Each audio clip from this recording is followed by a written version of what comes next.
so I can get your name. All right, guys, welcome to our last session of this. We've been pretty successful so far, so hopefully we can end here on a high note. So we have Coach Pap with us. I'm not going to try to butcher his name. We did that off the air. Coach is currently the head football coach at Judson University.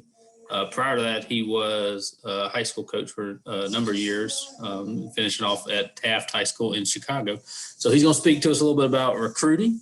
So if anybody at any point has any questions, feel free to either type them in the chat box or just feel free to unmute yourself and ask. Coach, take it away. Awesome. Thanks a lot. So as I was introduced, I go by Coach Pap. It's just so much easier. My name is actually Dan Paplaczyk, and I am that head football coach at Judson University. I'll go into a little bit of that stuff in a little bit. You see all of my contact information here on the bottom. And anytime, go ahead and reach out with questions, with comments, concerns, whatever it might be. Always looking to talk football and always looking to try to be a resource. And if you have good football players that are looking for a home, always looking for them as well. So Twitter is probably the best to shoot me a DM, or you can text me. That's my cell, or shoot me an email. I just ask, don't call, because I have a 3 and a 4-year-old and I'm in meetings all the time, and it's just easier to usually be able to respond to a text. But and then set up a phone call for a different time that would work. So I'm going to be talking about recruiting today, basically recruiting 101, but honestly, this session could be 2.5 hours long and it wouldn't be enough time to cover everything. I'm going to try to give you some information that will kind of lead you to other places to look, just give you kind of an overview, some ideas of what you can do. And this is from my experience and talking to people a lot smarter than me, kind of about this whole thing. So first, I want to thank Chris Parker Resources. I think we did an interview right around March, April, May, somewhere there. It was right after COVID struck, I know. Kind of everything was locked down and in a different place. We did a little bit of recruiting talk there. But this is awesome.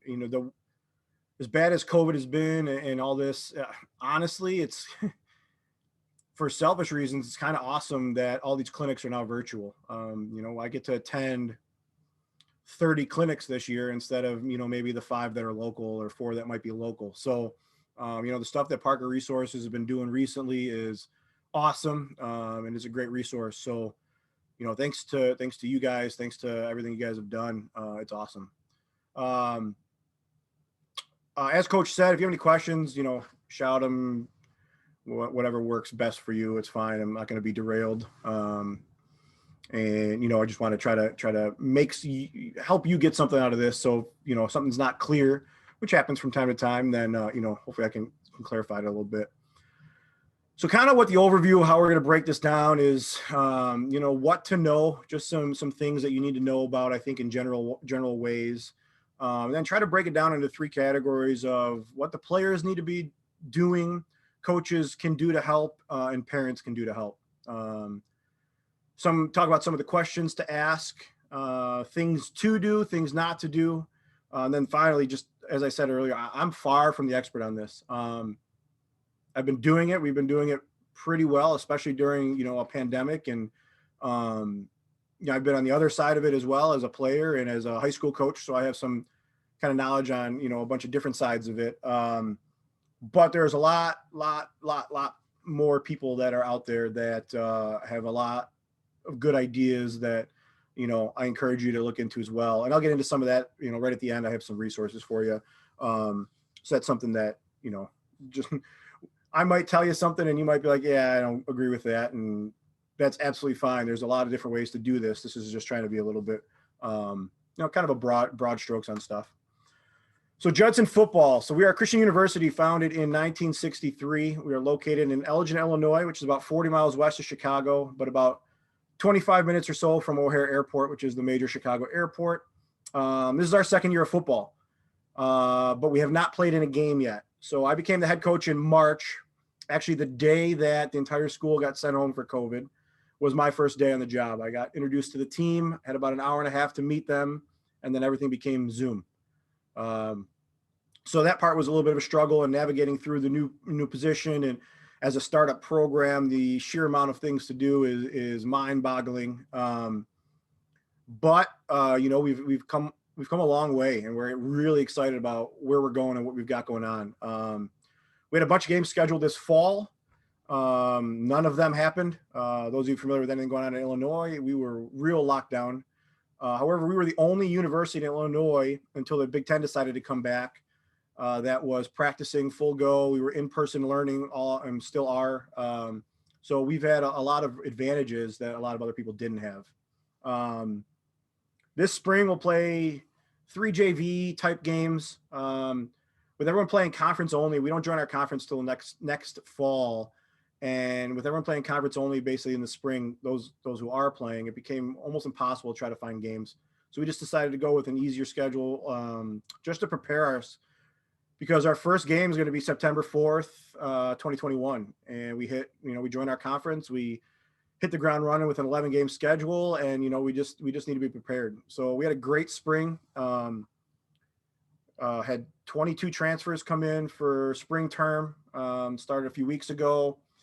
When I took over, we had 20 returners. We went to 60 by the fall. We're now at 70. We'll be over 100 in next fall. So awesome trajectories, great place to be, and I'm incredibly lucky. So this is a little bit of what to know, some things about kind of just recruiting in general, I guess is the best way to put it. So kind of understanding what it all means. So when I was a high school coach, when I was a high school player, for sure, I didn't know anything about NAI football. When I heard football scholarship, it meant full ride. None of that's true, yet I don't think that the knowledge is out there that's tremendous about all the different levels of football and what it all means. So you got your FBS, which is called Division I a lot of times. That's your, Power 5, Group of 5, the schools everyone knows. Then you have your Division I non-scholarship, which I don't know how many there are in the South, but up by us, there's a pretty good sized conference with some really good football teams.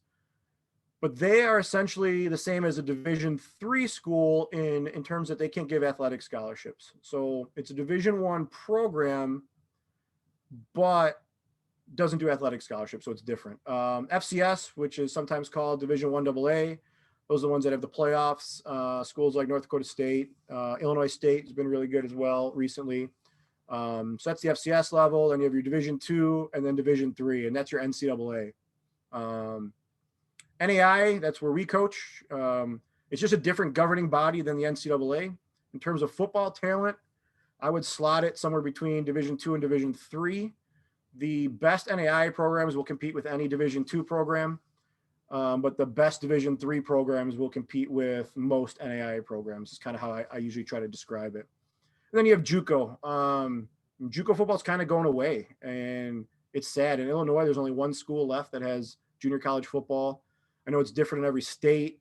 Arizona just got rid of theirs a few years ago, but now they're trying to start it back up, and it's not great. It's an opportunity for guys with bad grades or that are trying to get a different scholarship in the future to place to go. And, it's kind of up in the air on how long that's going to continue. Now there's some unbelievable conferences that are in Mississippi, which I believe the JUCO National Championship comes from almost every year. You have the Kansas Conference, which is phenomenal talent. Those of you who watch Last Chance U, that's where Independence is part of that conference. So JUCO ball is huge too. And we'll talk about that in a little bit. So the next part is kind of touched on is not all scholarships are created equal. Full rides usually only exist at the Division I FBS level. FCS has them, and so does Division II, but usually Division II isn't giving very many of them out.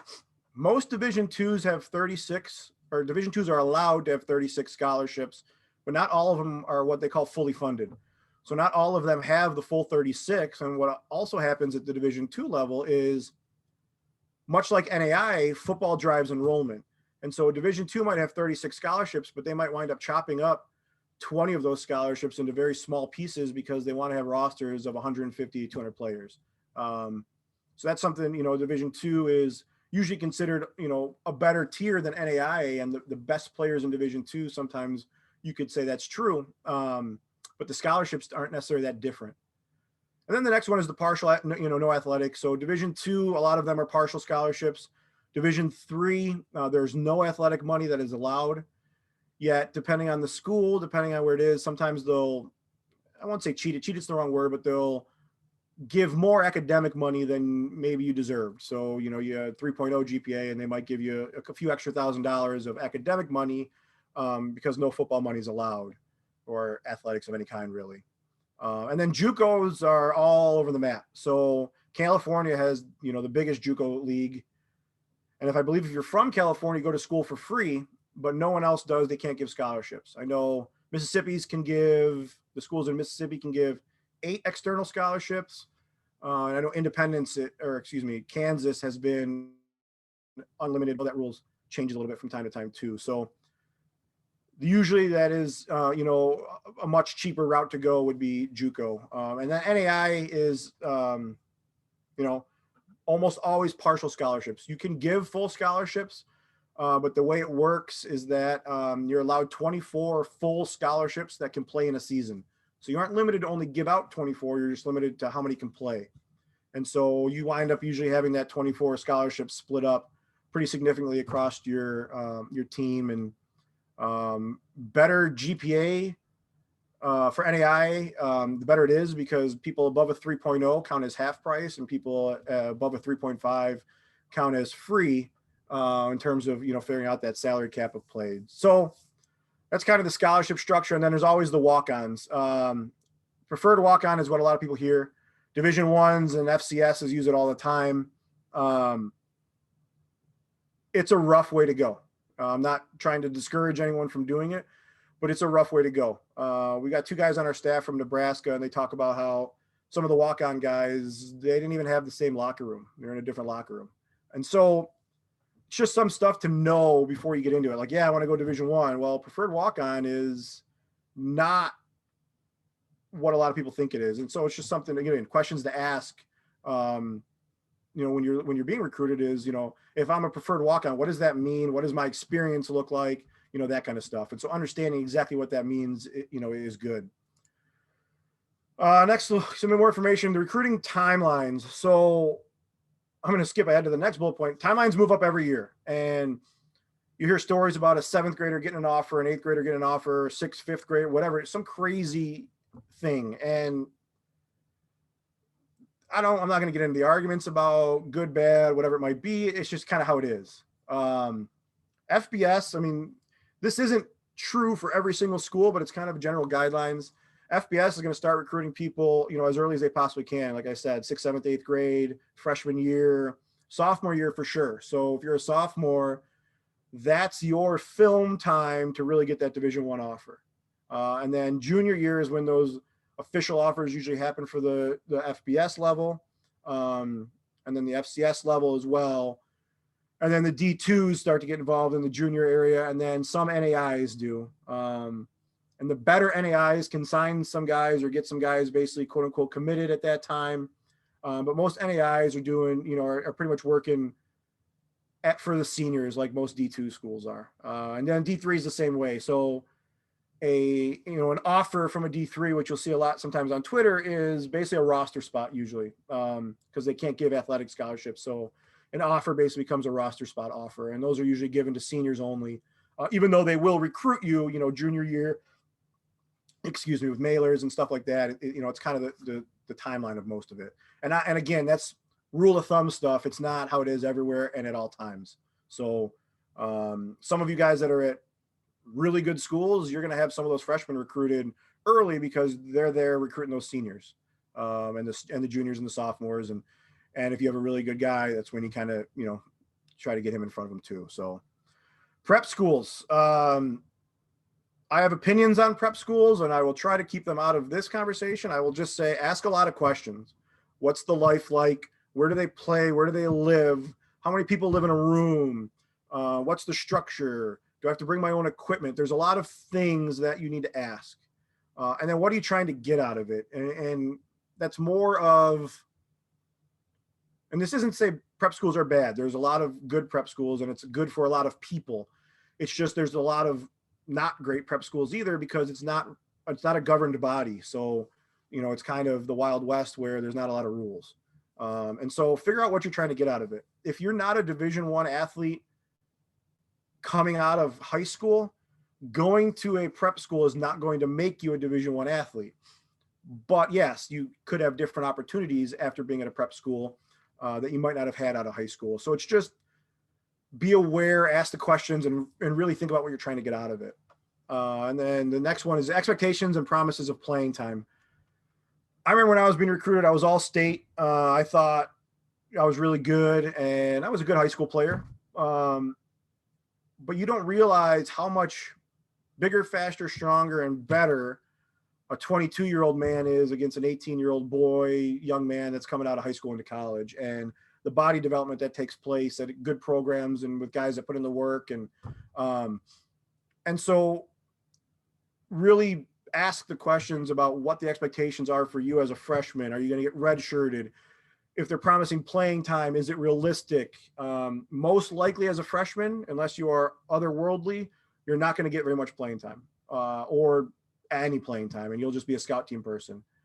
And that's the usual situation. And so for us, for example, right now, we're not in that boat because we were a startup program. So we were young all over the board. Now we've gotten a lot older, especially with transfers, but still right now we're looking for freshmen that can come in and compete. And so we are at a different place than, the really good NAI program. So in our conference, right, St. Xavier is incredibly well established, very, very successful. There's going to be very rarely a freshman that comes in and plays a significant amount of time. And that's, the good programs and the established programs, it's something to understand. And so if someone starts promising you a bunch of playing time as a freshman, start to ask some questions about that, because it's not the norm. And the last one, and this needs to be touched on now, this is the COVID impacts. There's that's the wrong word. There's not a lot of scholarships to give out right now.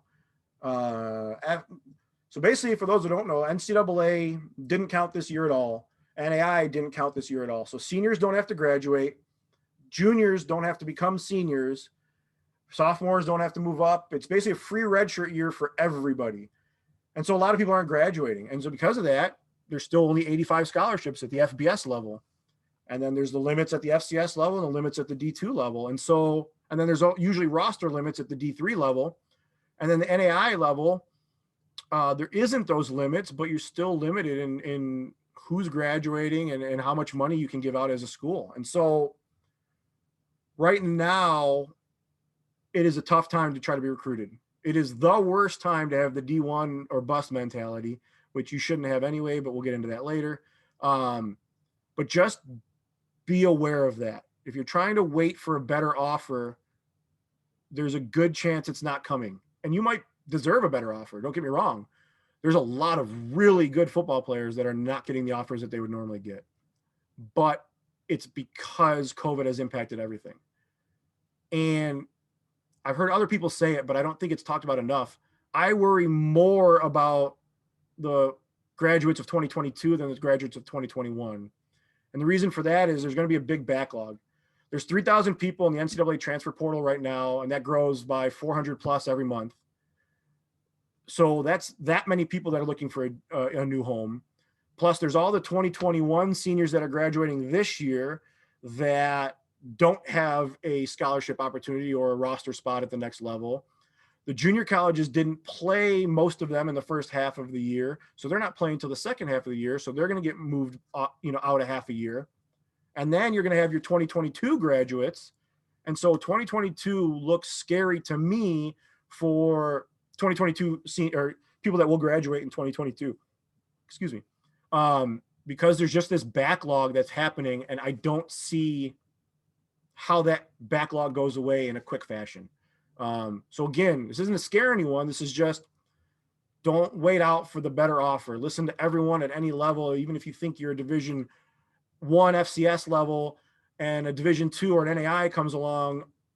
you kind of need to listen most of the time. Just because there's just not a lot out there, and it's a shame, but it's kind of the reality we're in right now. So, it's just important to understand, I think, where everything is right now. So what can you do as a player? You have the biggest impact of anyone, obviously, and so who is this for? If you're a Power 5 guy, you're going to get recruited. I'm not worried about it. No matter where you are, they're going to find you. But a lot of this stuff is still going to apply to you because there's things that are just universal throughout all of the levels. A lot of what I'm going to talk about kind of focuses more on the borderline. I use the term borderline on here, but it's not really a borderline. It's trying to find how you move from, being, oh, okay, he's a prospect, to, yeah, this is a guy we want, and the things you can do, and some things that would help you in certain circumstances, and then there's the clueless people that don't know. And that was me in high school, no idea about anything. And then it's also for the know-it-alls, because sometimes that's worse, being a know-it-all or thinking you know everything, and anyone who's been in this business for a long time will tell you, trying to know everything about recruiting is incredibly difficult. There's so many things. NCAA changes rules all the time. NAI's rules are different. If you're at one level, you might not have any clue how it is at different levels. And so don't ever think you know it all about anything, but even in this, it's just, there's always something else to learn, because it's always kind of changing. So while you're a student athlete, and this is the things you can do, and it's the same stuff that makes you a great teammate. And so Parker Resources actually put this out. I believe he pulled it up when we were at our interview when we did the interview last time. But it's the steps to playing college sports, and it is grades, your ability, your character, your work ethic, and your flexibility. I'm not going to get into a ton of that because Coach Parker breaks it down incredibly well in that sheet, and I recommend going to find it. But it's the same stuff that makes you a good teammate and a good player in high school is the same stuff that's going to get you recruited. However, some high schools, you might be able to get away with some, depending on your coach. If you're the best player, some coaches aren't equipped or don't believe in, disciplining you as the same way as other players. And so it's just constantly thinking about grades. And the biggest thing that we come across as coaches is, yeah, my freshman and sophomore year, I didn't really care about my grades. And then I wanted to play football, so I really turned it on junior year. And that story gets told all the time. And at my school right now, it is less impactful to a player because we're building roster sizes, and our school is a school of second chances, and believing that if someone has a story behind their GPA, that the number isn't the necessary rule. Might be a story behind it, and we might be able to try to help them. But there's a lot of schools that are good academic schools or high academic schools, or that, are certain levels that the first thing they do is they look down the GPA. Or one of the first questions a high school coach will ask is, Coach, what do they need to have in GPA wise to get into your school? And it immediately disqualifies some percentage of their roster. So, grades are the most important, and they matter starting freshman year. So the rest of that, obviously the ability, you have to be good enough to play. We'll talk about that in a little bit. Your character, who you are as a person, matters, because we're going to ask your coaches. We're going to ask anyone we can talk to, especially when you get to the higher levels. They're talking to everybody, because they can't afford, none of us can, but the kind of money we're talking about at those levels, they cannot afford to miss on someone or be wrong about someone. And obviously we all are at times, but it's even harder for them. Your work ethic. There's a lot of questions that you'll see about, how does he work in practice? How does he work in games? Because obviously it's easy to be, play hard in games. And so there's just a lot of questions that go along with it. And then the flexibility of, and it kind of goes into this here, and I'll even add on to it. So if you're a quarterback, you hear this all the time from quarterbacks. What do you want to play in college? I'm a quarterback. That's great. I love the passion. I love that's what you want to do. But the best thing you could ever say to a coach is, I want to play wherever is the best chance for me to play and the best chance to help the team. And whether you believe that or not, it kind of needs to be how you think. And there's nothing to take away from you saying, I want to play quarterback and I think I can play quarterback. You just have to be prepared to not maybe get the offer from the school that you necessarily want to get it from. And so that's part of that flexibility as well. And then it goes into a lot more here, but there's, we'll go into some more of the details. The NCAA Eligibility Center, that's one of your best places you can go. And I have a link on it here as well. You'll see the next one is the core classes. So the NCAA requires specific classes for you to take. And so you'll see it here. You can type in your high school code, whatever the NCAA sees your high school code as, or your CEB ACT score, so it's your ACT one. And then it'll tell you what core classes you need to take in order to be eligible for the NCAA. There are specific classes that you have to make sure you take. You have to make sure that you know what those are and know what those are early on, probably as a sophomore, no later than your junior year, and talk to your advisors or the registrars and figure out, okay, I need to take a foreign language class. I need to take these English classes. I need to take these math classes, because otherwise you don't even qualify for the NCAA. And at that point, your only route is JUCO to get those, what is needed there, or NAI level, because there is no core class restrictions at the NAI level. And I mean, obviously I coach at an NAI level, so I think of it differently, but a lot of people kind of look down on the NAI level, and there's various reasons for it.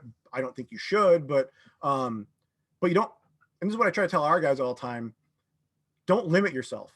You have to find the school that's the right fit for you. And it might not be any of the NAI schools that are interested in you. It might be a Division III NCAA school, but if you don't have your core classes, you're not NCAA eligible, it doesn't matter. And so really make sure you understand what that stuff is and what it means and when to take it. And, make sure, your school's helping you out with that. Some schools are better than others. If you're a college prep school, usually you're taking all those classes anyway. However, some schools don't think about it, don't know, just want to move them along, just want to move you along. And that's why there's some ownership as an athlete, the coaches that we'll talk about in a little bit, and then the parents as well. But take ownership over it yourself if your school isn't providing the resources you need. And unfortunately, every school is not created equal, as we all know. So those are important. And then your FAFSA. So the FAFSA is free money from the federal government. Now, there's also loans that are there, but based on your income level, your parents' income level, if they claim you as a dependent, you get free grant money from the federal government. Every scholarship you try to go out and get, because there's millions of scholarships that are out there separate from what the school will give you, you need a FAFSA. And so get that done as soon as you can. I believe I talk about it later, but October 1st, every single year, you have to renew your FAFSA. Now, you don't do it before you're a senior in high school, but when you're a senior in high school on October 1st, do your FAFSA with your parents. Ask them to help you. And you need their tax information because they claimed you as a dependent, most likely. And then you go through all the stuff and you put it in there. In October, you usually don't have your earnings for that year. So you kind of do an estimated earnings thing, but you need to do it early because in certain states, like Illinois is one of them, there's money that runs out. And so if you're an Illinois resident and you go to school at an Illinois school, there's specific money that can be given to you, but at some point it runs out. It's a set amount of money. And so if you do it on day one, you're going to be guaranteed to get the most money that you're allowed to get based on your financial score. And so just do it as early as you can, even though you might not even think about it until later. We try to push anyone we're recruiting to do it as early as possible. So that's that stuff. Sorry, we need to go next one. How to get noticed. First thing is talk to your high school coaches. High school coaches, tell them, I want to play college football, and do it as soon as you know you want to play college football. But again, you might not know until your senior year, right? You might not be the starter that's there all the time that knew from sophomore year I was going to get a chance to play college football, but you might develop in your senior year. You know what? Football was my second or third sport. By senior year, it became my favorite sport. I want to play college football. That's fine. As soon as you think you know, you tell your high school coach, because he needs to be your biggest advocate for getting you out there, getting your name to other people. We'll go into the coaching part of it later. Twitter is a wonderful tool, and I think I have 2 or 3 slides on Twitter, and we'll talk about that here in a minute. The highlight film. I have many slides about this as well. I won't talk much about it until we get to it. Pay attention to the highlight film. As many highlights as I watch in a day, I beg you to please, please listen to this one. One, it makes our jobs easier, but two, a lot of you guys are getting missed because you're not doing it the right way. And so we'll talk about that. Camps and combines, those are great to get your name out there.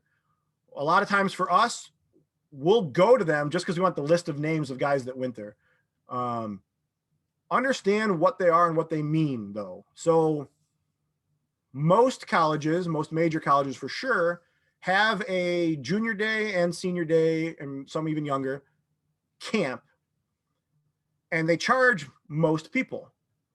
They don't charge everyone. And so know where you stand, what it is. Don't think, oh, they asked me to come to their camp, they want me to go there. It's not necessarily true. They want to also make money on it. And so kind of understand, if you're paying, then I'm not saying they don't want you, but it's not, if you're going for free, they want you to go there because they're asking you to go for free because they want to be able to evaluate you in person. So just understand that kind of stuff. The recruiting gurus, I use the quotes on it. I don't know what it takes to consider yourself a recruiting guru. They're not all the same. Some are really good at it. Some can help you a lot. And some are just kind of taking your money. And so do your research before you agree to have someone help you. Find out how much it costs, find out what you get for that.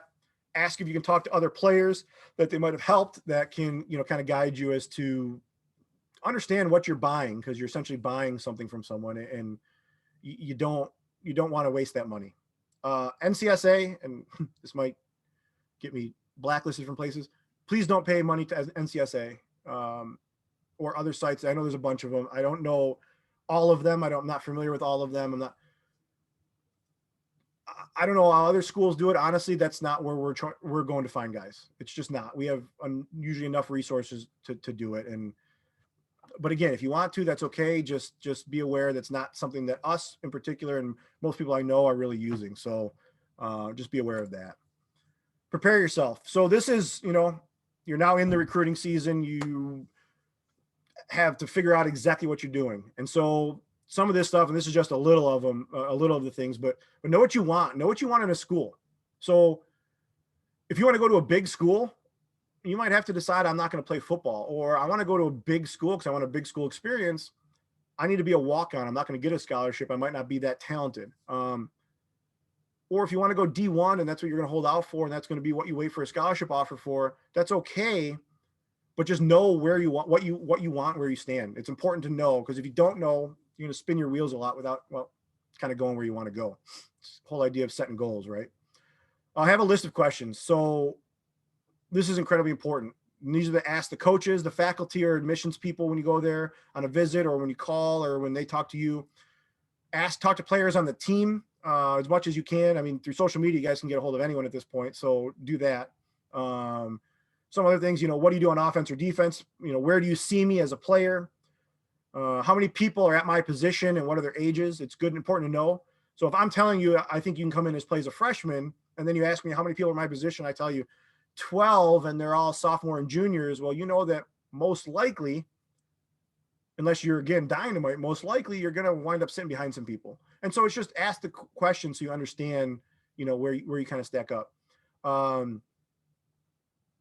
What is your recruiting process? Because every school, every coach, every level is going to have a different process, so asking them what it is and understanding it. And then a big one, and a lot of times, unfortunately, the almighty dollar is the one that wins out in the end, and it's, this school is cheaper, so I'm going to go there. So this is a big one that most football players don't think about, but it's, my major is this X, I said, but business. How can your school help me in that major? We don't have a nursing program at my school. So people want to go nursing, it's automatically disqualifies them from the school. It's not, some of them, we lost some good players that want to go into nursing, but we're not going to take people and try to force them into a different major if you know what you want to do. We're a really good business school. So people that go into business, we talk about the business contacts you can make here. And so, we're outside of Chicago. So if you're a business school and where we're located, and the people that have spoken at our school, you're going to have business contacts. Whereas if you're a business major and you can go to school in the middle of nowhere, Nebraska, Kansas, wherever, for cheaper, well, who are your business contacts that you're making when you're there? Where's your internship? Is it a mile away? Is it 60 miles away? And so those are questions to ask. because it's important. Those are things that are going to matter. Most likely, none of you are going to the NFL, and it's not to crush anyone's dreams. It's just statistically, you're not. And so all of you are going to have a job when you're done. And the degree you get is a lot of times just as important, more important than, the football fit. What's your elevator pitch? So this is a term from business, and it's, you have 15 to 30 seconds in an elevator and you need to sell yourself to me. What are you saying? What differentiates you? What sets you apart? I'm a hard worker. I give my all. Everyone says that. And when you're getting recruited, you'll hear coaches spout the same things about their schools, right? Oh, we're a great this school. We do this really well. We take care of our play. But we have to have something that differentiates us, and you have to have something that differentiates you. So what makes you, you? What has affected you? What has changed you? What makes you think the way you think? That's that elevator pitch. It's in 30 seconds, convince me that I need to recruit you more than I need to recruit the person next to you, who might be the exact same athlete as you are. And so, that's an important thing to have. Twitter, as I talked about. So all social media, Twitter, Instagram. I know most kids do Snapchat now. No one under the age of, I think, 30s on Facebook, so whatever. But all social media, it is your first impression that we all see. And we look, I promise you. Every coach looks. Our admissions department looks. It looks. It's your brand. It's who you are. It might not be who you are to your friends, but publicly, to people who don't know you, that's who you are. It's your brand. And there's the old saying, you can't make a first impression twice, and it's true. And if we go to your social media and see marijuana leaves all over, swear words, a bunch of whatever it might be, we're probably going to disqualify you right away from our recruiting process. Now, not every school is the same, but it happens. And so understand what you're doing when you're using your social media. It's important. Your profile setup. So as your display name, use your real name. It's important. Use your actual location. We've seen, big baller, US. Like, that does me no good. I don't know where big baller US is. And so the things that can make it easier and quicker for coaches to recruit you makes you a much better recruit.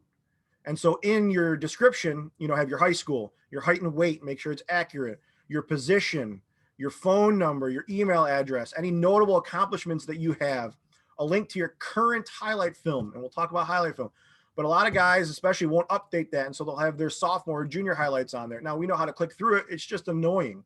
Again, you want to make our job as college coaches as easy as possible, where I can find out what I need to find out about you as quickly as I possibly can. So then we can decide right away, we want to recruit you, or, this isn't the right player for us. And then your NCAA ID number and your NAIA ID number as you do the clearinghouse stuff, which we'll get into in a little bit. It's always good to have those on there, because that lets coaches at both levels know this person has done what they needed to do. They're in the clearinghouse for the NCAA, or they're play NAIA eligible, which means that's one less thing I have to get them to do before I can get them a scholarship offer. And so that's really the important things that you need to have in your Twitter. Now, using Twitter. Reaching out to coaches. So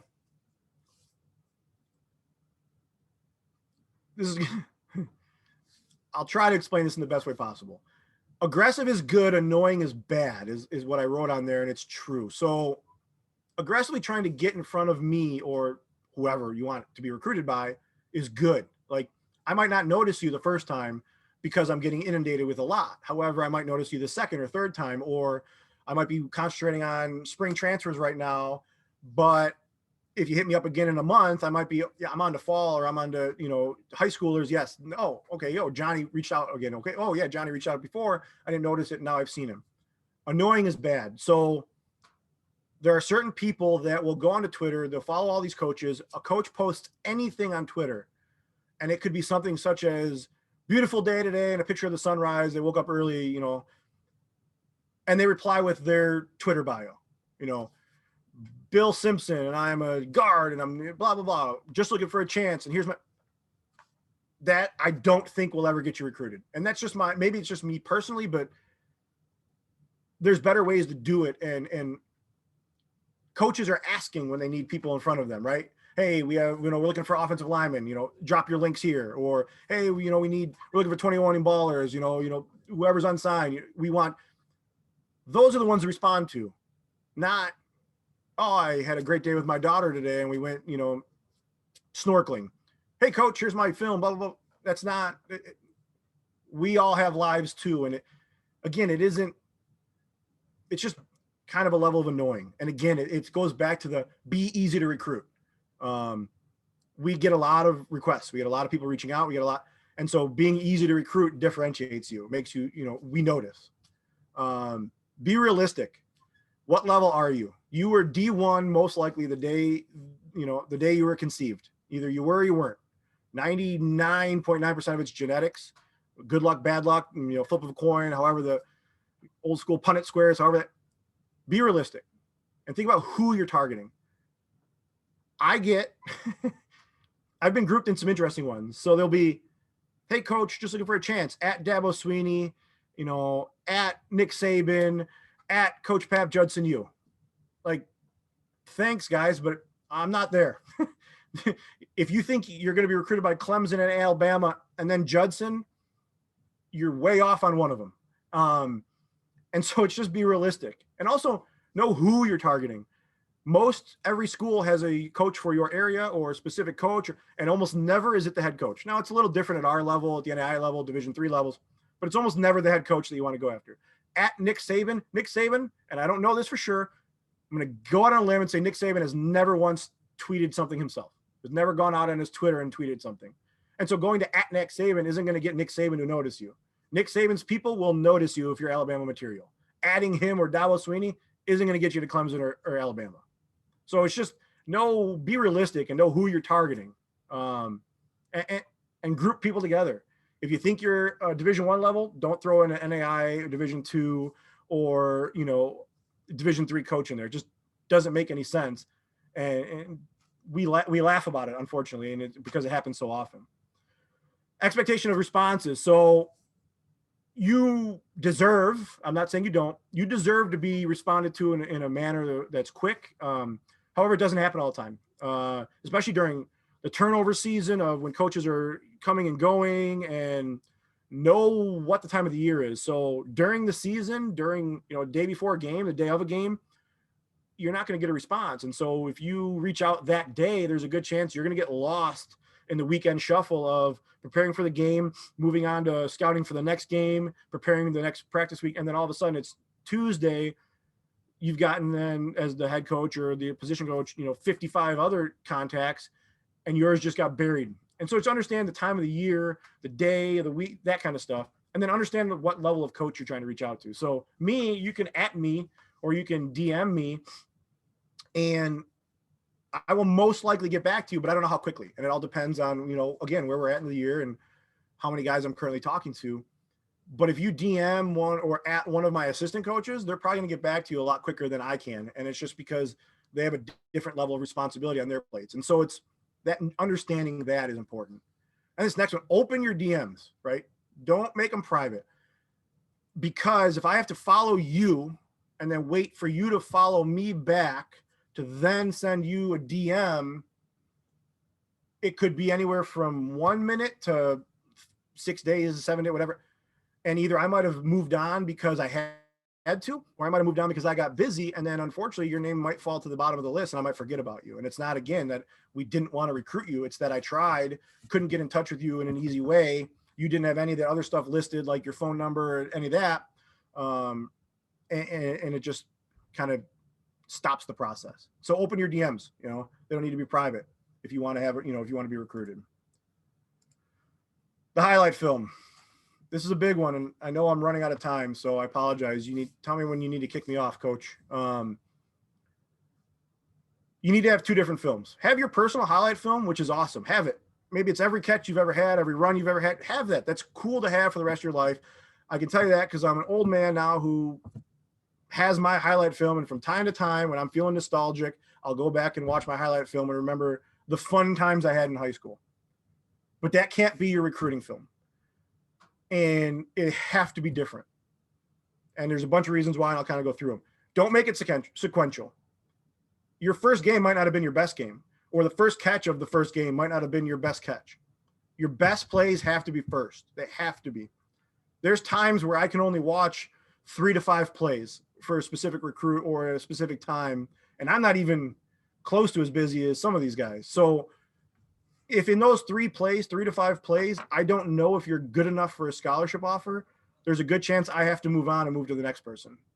And so wowing someone right up front, I'll go back to English. If you're an English student, right, the first paragraph of a sentence is supposed to be the sentence that kind of draws in attention, right? And that's what your first plays on your highlight film are supposed to do. Depending on what level you are going to go to or think, constantly update your film after each game and adjust the order of your plays. Again, best plays first. Now, this might not need to be done until your senior year, depending on, what level caliber you are or how much playing time you got. But I would recommend you do it sophomore year, junior year, and especially starting your junior year if you want to go to that Division I level. Sophomore year as much as you can, but I know a lot of times sophomores don't play a bunch on varsity, depending on, again, your talent level. But update it after each game and have one that is your up-to-date recruiting highlights, because if I'm a coach and I need to go look at you and I want to see if you can play, I don't want to watch 6 30-second clips from your last 6 games. I want to be able to watch your 3 best plays on your updated one as we're going through it. Tailor your film to your position, and I'll get into that in a couple, in a slide, a bunch of slides here in a minute. But we're looking for different things, and not every coach is looking for the exact same things, but we're all looking for generally the same things, but it depends on what position you are. And so I'll show you some of that. I'll go through some of that. And then cut the length of some of your plays. Some of my favorite film to watch is offensive linemen, because if it's a pass play, I get to watch 1.5 seconds or 2 seconds of them blocking, and then they'll cut the play and go to the next one because their block is over. The ball went downfield. I don't need to see the 40-yard pass down the sideline. I'll watch that on that guy's highlight film. I don't need to watch on the offensive lineman's highlight film. So do that. And then this last one, and I cannot stress this enough, that's why it's in red. Before the snap, highlight yourself accurately. And when I say accurately, there is, and I know not everyone has easy access to a computer, but almost everyone can get to a computer at their school. And I know during COVID it's a little different, but trying to mark yourself on your cell phone, especially if you're an offensive or defensive lineman, the circle becomes this big on the screen, and you circle the entire offensive line or defensive line, and I can't tell who you are. And I'm like, all right, now how many times do I have to watch this to be able to find out, oh, there's Billy. He was the defensive tackle on this play, not the 3 other people that were circled. And do it before the snap. We want to see your get off. We want to see your first step. We don't want to see the play half over. Then you highlight yourself. Then we figure out who you are. Then rewind it to watch the beginning of the play. Tag yourself before the play and do it accurately. It's important. Highlight films, what to show. I will go through this real quick, but it's quarterbacks. The last one on there. Stop, please, please, please stop showing just fade balls. Yeah, we need to see 1 or 2 of them, but I don't need to see 5 minutes of fade balls. I really don't. We don't throw fades that much. I mean, we like to throw the ball, but it's not necessarily fades that we're throwing 40 times a game. We want to see, can you throw on rhythm, which means on time in the pocket, hit your back step, throw the ball, hit your back step, make a read throw. Are you athletic? So play where you're running or scrambling is good. We like to see that. And it kind of goes along with how are you off script? So your protection breaks down. Are you just a one read tuck runner? Because that's different for some guys. Or are you a scramble to the left to try to buy time with your feet to get someone open downfield? And then intermediate accuracy. So how you throwing that 10 to 15-yard ball? Running backs, put your best runs up front. Are you a strong runner, an agile runner? Highlight it. We want to see those things. What's your vision? What's your breakaway speed? Are you a willing blocker? Wide receivers, show us different kinds of routes. Again, not just fade balls. Show adjustments to some bad throws. How are you on 50-50 jump balls? Show us something where your burst and quickness shows. And again, are you a willing blocker? Are you actively trying to be a good blocker? Tight ends, run blocking. Show us run blocking. We want tight ends because we want to be able to have that extra gap. We want to be able to run the ball. Show us some of your attached routes. So when your foot to hands in the ground as a tight end. So show some if you're split out. And again, adjustments to throws and 50-50 balls are important for us to see. O-line, like I said, cut every play early if your block has ended.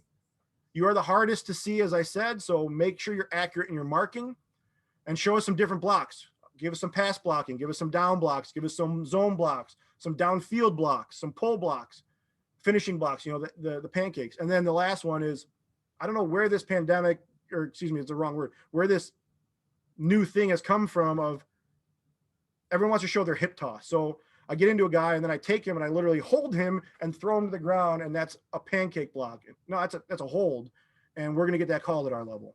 So please stop doing that. Stop showing that. D lineman, what's your get off? Let's see a pass rush. What's your double teams? How do you handle them? Where's your penetration plays, your pursuit plays downfield? Linebackers, show us that you're a run stopper, you're a sure tackler. What's your lateral movement? Modern football, we need you to move sideways. Pass coverage, and how do you read and react to your keys in front of you? DBs, show us some man technique, show us some zone technique, give us some ball skills, out of phase, in phase. So if you're beat, how do you catch up to try to knock the ball away? If you're in phase, how do you play the ball in the air, play through hands? And then again, are you a willing tackler? This last, who do you want to be? How do you want to be thought of? Excuse me. It's what to do. Be honest with coaches. If I reach out to you as an NAI coach and you don't want to go to the NAI level, just tell me. It's a waste of your time. It's a waste of my time. You know what, coach? I want to go somewhere else. Thank you very much for telling me. I wish you the best of luck. Go on. Tell coaches when you want to choose somewhere else. So, hey, coach, thanks for the visit. I decided to go to, school X, Y, or Z. Okay, great. Good luck. I appreciate you telling me. We can cross you off our board.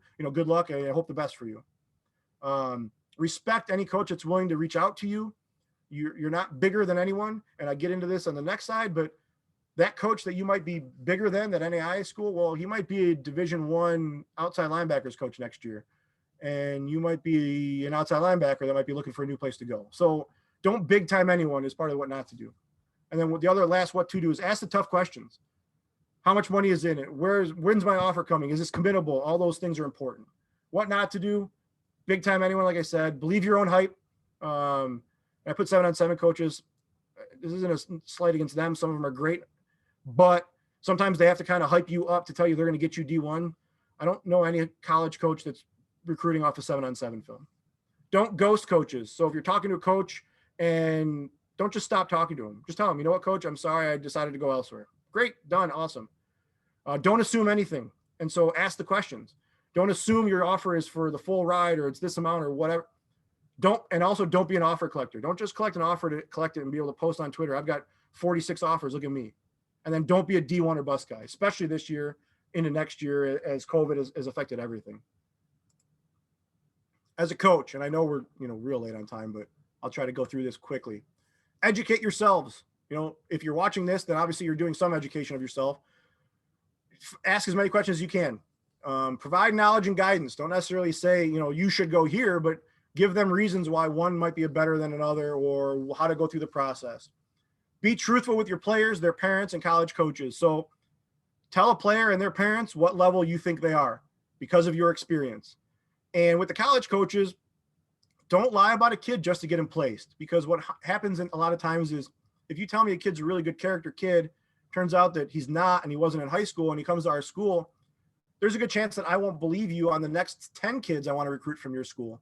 And so don't sell out for one kid. Be truthful. If we still decide to recruit him, we'll still decide to recruit him, but don't just make up a story to try to get a kid placed somewhere because it's going to hurt people in the future. Build relationships with college coaches. Do it through Twitter. It's easy to do now. And it's just, if you have relationships with college coaches and I might need an offensive lineman, I might come to you and say, hey, do you have anyone, or do you know anyone in your conference? Or it's good. It's good for your guys. And it's good for them to try to get to that next level. Find a recruiting coordinator on your staff if you're a head coach. Some of you might have to because you don't have anyone, but if you can, offload that onto someone else because it is time consuming, but it is really, really, really important. So someone on your staff might be excited to do it, and they might do a lot better job than you can because your time's spread so much more thin. Follow up with college coaches. So I'll have coach reach out and be like, hey, coach, I've got these 3 guys I think are good for you. Reach out. A lot of times I will reach out, but again, as I said earlier, I might get busy.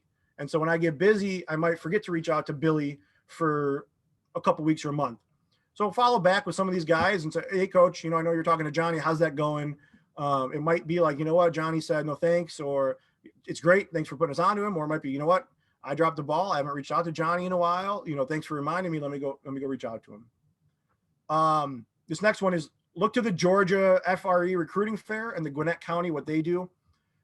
These are awesome. And I'll go through it in a second. but look into what they've done because they're really, really good. And then keep a constantly updated database of all your levels. And I'll go into that in a couple slides. So the recruiting fair this year, obviously a lot of it was in person, or out of it was on Zoom. Some of it was in person. We went to one in Atlanta. We went to another one in Gwinnett County, and they're awesome because I get to go to a place and I get to talk to 40 or 30 or 20 high school coaches and talk about their players all in one spot. It isn't having to stop at 40 schools and taking 3 weeks. It's 8 hours or 6 hours or 5 hours in one day. Zoom has made it even easier. Some of it is great. You can talk for 10, 15 minutes and, hey, who do you have? What are your 15 guys? What are your 10 guys? What are your 5 guys? And it makes it great. Do it at the conference level even. So I did one Wednesday with a local conference. And again, it was their conference and them talking about their guys. Like I said, county level. So Gwinnett County does theirs, which is the big one. And then a bigger area. So the Atlanta FRE one was anyone in Atlanta area, plus there were some schools, from other states as well. And this is most important for your D2, D3, NAI, and JUCO level guys. Again, like I said earlier, the really good FBS guys, they're getting recruited. Now, getting their names out, it might be important to certain places, but this is really for those guys that need that FCS look, walk on. That's what they want to do. The D2, D3, NAI, because our recruiting budgets are not nearly close to what those guys are. And so I might not be able to send a coach to 2 weeks down in Georgia, but I might be able to do 2 days in Georgia to hit up 30 or 40 schools at a recruiting fair. And then organization is key. Make sure that each coach that's there has to have a prospect sheet and how they do it. And it's really, really good. And it's important and it's helpful and it makes the process go well. So being organized to do it is important. Your recruiting database. And I'm just going to tell you from all the ones I've seen, these are the best practices I've seen. A Google Sheet is the best option, my opinion, because you can share it and you can update it and you share the link one time with every coach and it gets constantly updated. So the important information to make sure you have on there, their name, position, and accurate height and weight, their huddle link to their highlight film, their cell phone, email, Twitter, GPA, test scores, links to their transcripts, notes from you. This player is a great player. He's a hard worker, whatever it might be. Your expected level. He's an FBS level. He's an FCS. He's a whatever that level is. And then keep a count of the updated offers. This guy's got 30 offers. If a guy has 30 offers, I know I'm not going to bother talking to him because he's getting offers from levels that are above me. So it just saves some time and it lets me go talk to some of your other players that might not be getting recruited that way. And then clearly mark your signed players. So I'm going to show you 2 things real quick. So I got rid of all the names, but North Cobb, down in Georgia again, had this great layout. And they've got, their 2021, they've got the names, which I've obviously removed, links to their huddle film, links to their transcripts, and then in the right column, how many offers they have.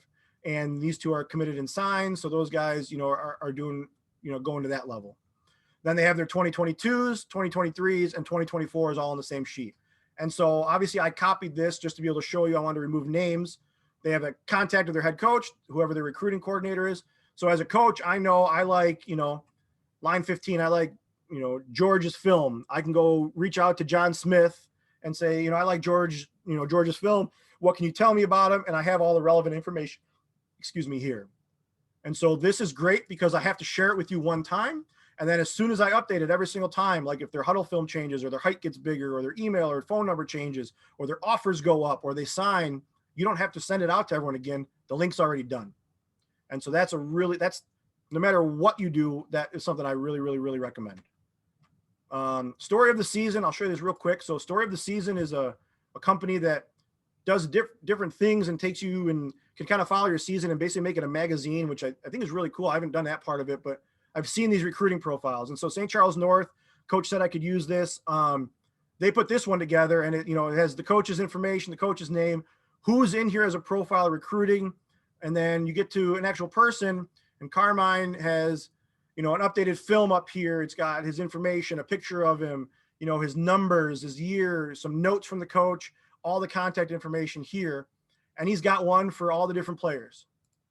And so it's really cool to have it all in one spot. So I can go look up Dan or Ian, whoever it might be, and go find them really quickly. Now, the coach does that with a Google Sheet also as an addendum, which I think is important to always have at least that Google Sheet or the Excel sheet that you have. And then I said, make sure you have the coach's contact information in there.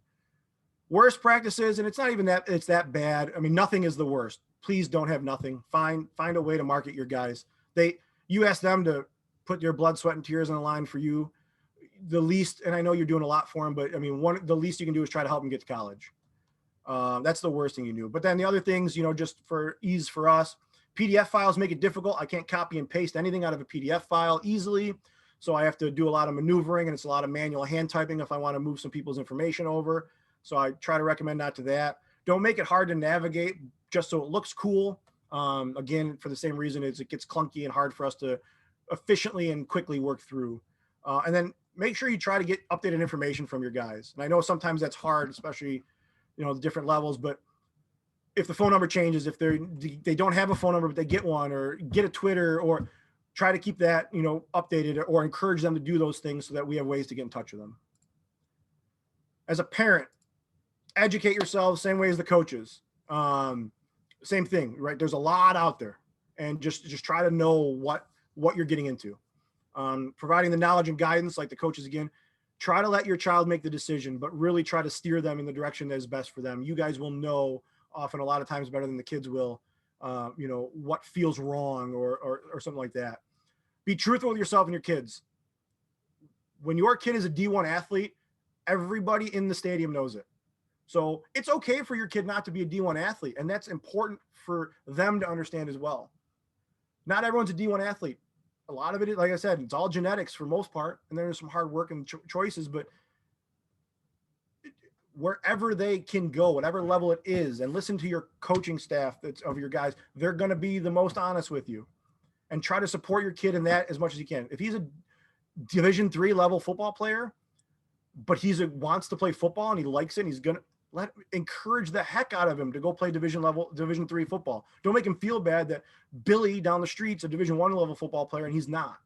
There's the different levels exist for a reason. So be involved in the process. There's a lot of times where we don't get parents involved, but try to be involved, because there's a lot of hard, difficult things that need to be talked about and understood.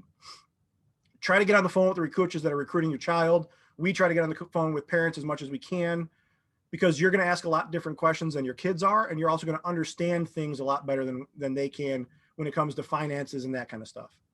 Ask the tough questions your kids will not. If a coach is unwilling to answer any question or answer it in a way that you feel is truthful, do not trust that coach. There are unfortunately used car salesmen in this industry, and it's just not good for your child or anyone. And just please ask the tough questions and try to figure out how truthful people are being with you. Put the college coaches on the spot. That's part of that next one is ask those questions. They better be able to tell you answers to everything, because if they're not going to be up forth and upcoming and if they're not going to tell you the truth up front when they're recruiting your child, I can promise you things get worse when your child is there. And so just put them on the spot. FAFSA, as I talked about, October 1st every year. It's more on you than your kids a lot of times, because they need your tax information. And then trust your gut and instincts. The motherly intuition, my wife has it. I think every wife has it, or every mother has it, excuse me. Fathers have it sometimes too. If you just have a bad feeling about somewhere, try to figure out why, but also be very weary of that place. Trust it, because I might be able to sell you completely on whatever it is. I don't try to do that. I try to be completely truthful in it, but I might be able to sell you on what I'm going to give for your son and your program with the program and the school, but I could be full of it. And so if you get that feeling from me, try not to let your son go to that school or daughter go to that school. Your gut and instincts are going to kind of guide you a good way. Some of the questions to ask, again, what is your recruiting process? Is this a committable offer, and what's the timeline we have? Because your son or daughter, they honestly don't know. And a lot of times they hear scholarship or football offer, and then they hear zzz the rest of the time, because all they heard was that, and then they miss all the details of it. How much of the total cost of school is covered by the scholarship? And what are the additional costs that we might not be thinking of? So again, like I said, unless you're getting that full ride, which are not common, you're going to have to pay something, or there's going to be grants or loans you have to take out. And so find out what that is. Sometimes there's hidden money. This next one kind of goes into that. How does my child earn the aid amounts listed on this offer? Unfortunately, again, some schools will make the offer look better than it is. So work study is one of them that they use. The most hours you can work is 20 to get work study, and you get paid minimum wage. So wherever that school happens to be, it's minimum wage. And so if I'm going to give you $10,000 in work study money and put it on your offer sheet to make it look like you're going to come to school for free, you have to work 1,000 hours at $10 an hour to get that amount of money. And so if you break down how many hours you can work at 20 hours a week, you can't work 1,000 hours. And so ask how the aid amounts are earned as they all go down them, because sometimes they'll include your loans in it as well. And that's money you have to pay back. So then it's the gap amount is X. What are my other options to be able to afford this school? A lot of times they'll refer you to financial aid, which will tell you the different types of loans you can take out, different ways you can find scholarship money, all that kind of stuff. It's important. And then ask, what do you do to help my child academically? We are not just football coaches. We cannot be. And so we have to help a lot academically, especially at our level. As the bigger you go, the less that is, but they have other people for that. But ask those questions, because freshman year is hard enough. Freshman year as a football player can be very hard, trying to adjust and get that time management that they usually don't have out of high school.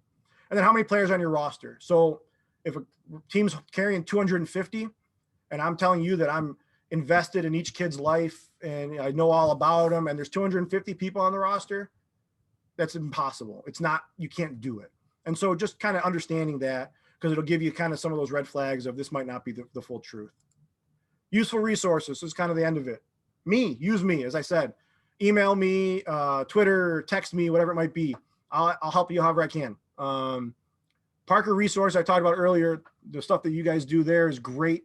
There's the Twitter for the Parker Resources, the website, as well as, Chris Parker's Twitter as well. J.R. Sandlin, that's his Twitter handle. He's great on Twitter. He's from Jacksonville State, which is FCS level, but he gives out awesome recruiting information all the time. I encourage you to follow him. Ask him questions.